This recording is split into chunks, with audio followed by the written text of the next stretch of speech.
আসসালামু আলাইকুম। ইতিহাস আমাদের পথ দেখায়। আর মুসলমানদের সাম্প্রতিক ইতিহাসে সুদানের মাহদি আন্দোলন একটি গুরুত্বপূর্ণ ঘটনা। প্রখ্যাত ধর্মীয় পণ্ডিত সৈয়দ মুহাম্মদ আহমদ বিন আবদুল্লাহ আফ্রিকায় এই আন্দোলন শুরু করেন। তিনি ছিলেন সুদানের সামানিয়া তরিকার একজন নেতা। 1881 সালে মুহাম্মদ আহমদ দাবি করেন তাকে আল হাদ্রা আন নবুবিয়াহ থেকে মাহদি হিসাবে নিয়োগ দেওয়া হয়েছে। সামানিয়ার সুফি ঐতিহ্য অনুসারে হাদরা হচ্ছে এমন একটি সমাবেশ যেখানে আদম আলাইসাল্লাম থেকে হজরত মুহাম্মদ সাল্লাহ আলাইসাল্লাম পর্যন্ত সব নবীগণ হাজির হন এবং সেখানে উচ্চ মর্তবার সুফিগণও উপস্থিত থাকেন। হাদরার সভাপতিত্ব করেন হজরত মুহাম্মদ সাল্লাহ আলাইসাল্লাম এবং তার পাশে থাকেন 7 জন কুতুব, যার মধ্যে সবচেয়ে ঊর্ধ্বতন ব্যক্তি হচ্ছেন গাউসে জামান। সেই হাদরা থেকেই মুহাম্মদ আহমদকে মাহদি পদে নিয়োগ দেওয়া হয়। তার আধ্যাত্মিক ও বুদ্ধিভিত্তিক কারিশমার কারণে সহজেই তার শিষ্যগণ তাকে প্রশ্নাতীতভাবে মাহদি বলে মেনে নেয়।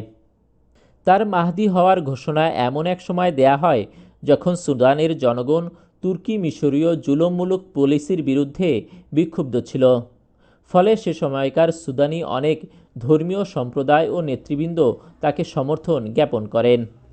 অবশ্য উসমানীয়দের নিয়োজিত ওলামাগণ তার এ ঘোষণার বিরোধিতা করেন। পরবর্তীতে তিনি উসমানীয় মিশরীয় সামরিক বাহিনীর বিরুদ্ধে সফলভাবে যুদ্ধ পরিচালনা করেন। এছাড়া তিনি ব্রিটিশদের বিরুদ্ধেও উল্লেখযোগ্য বিজয় লাভ করেন। তার আন্দোলনের শেষ পর্যায়ে শুধু মুসলিমরা নয়, বরং অমুসলিমরাও অংশগ্রহণ করে।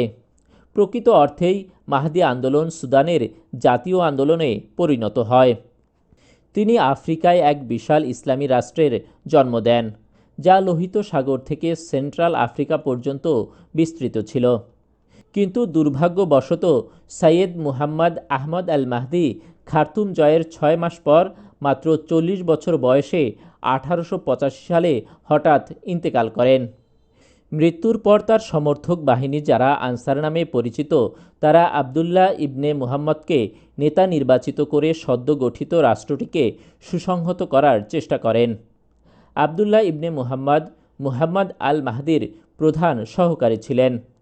আবদুল্লাহ ইবনে মুহাম্মদ একজন খলিফা হিসাবে দেশটির শাসনকার্য পরিচালনা করতে থাকেন।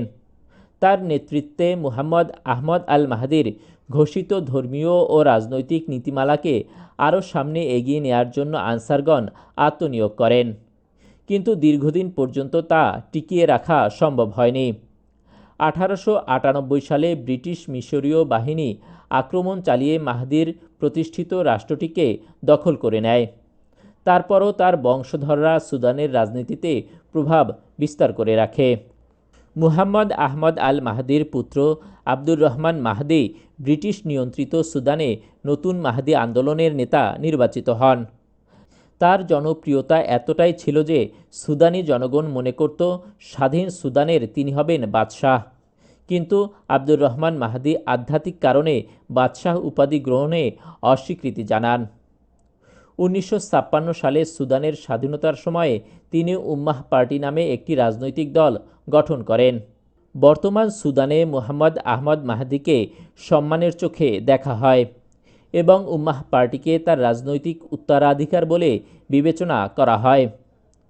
তার অধস্তন পুরুষ আনসারদের ইমাম ও উম্মাহ পার্টির নেতা সাদেক আল মাহদি সুদানের 2 বার প্রধানমন্ত্রী নির্বাচিত হন। মাহদি আন্দোলন প্রধানত একটি রাজনৈতিক ধর্মীয় আন্দোলন। একমাত্র মাহদি ঘোষণা ছাড়া তার তেমন কোনো বিশেষ ধর্মীয় তত্ত্ব জানা যায় না।